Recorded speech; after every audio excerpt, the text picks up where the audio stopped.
Au nom du Père et du Fils et du Saint-Esprit. Amen. Viens, Esprit Saint, viens nous embraser. Emplis-nous d'amour.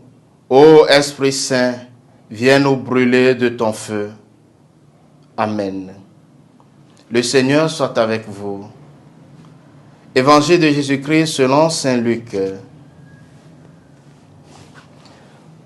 En ce temps-là, Jésus disait à ses disciples, « Soyez miséricordieux comme votre Père est miséricordieux.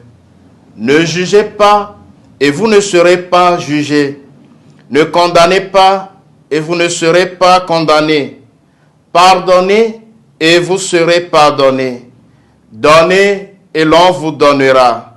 C'est une mesure bien pleine, tassée, secouée, débordante, qui sera versée dans le pan de votre vêtement. Car la mesure dont vous vous servez pour les autres servira de mesure aussi pour vous. » Acclamons la parole de Dieu. Louange à toi, Seigneur Jésus. Chers frères et sœurs bien-aimés dans le Seigneur, en ce lundi 17 mars 2025, lundi de la deuxième semaine du temps de Carême, année C, nous débutons la deuxième semaine de ce temps de Carême. C'est une nouvelle et belle semaine pour réaffirmer notre volonté de nous convertir et ainsi mieux ressembler au Christ.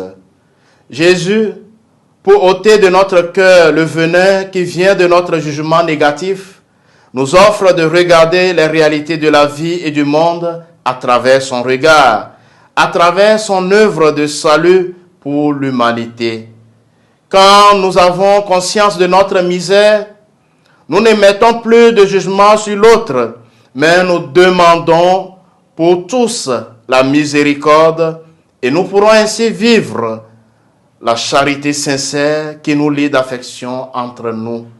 Jésus nous donne ainsi une confirmation que la miséricorde est une bonne chose, que le pardon est une vertu chrétienne et non pas un acte de faiblesse.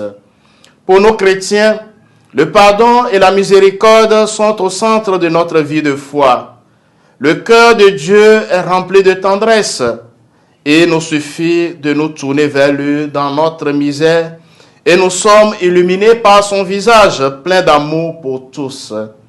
Frères et sœurs bien-aimés, je nous propose comme effort de carême de ce jour d'offrir notre pardon à ceux qui nous ont offensés et d'encourager avec tendresse ceux que nous avons jugés, condamnés dans notre cœur. Le Seigneur soit avec vous. Que Dieu Tout-Puissant vous bénisse, le Père et le Fils et le Saint-Esprit.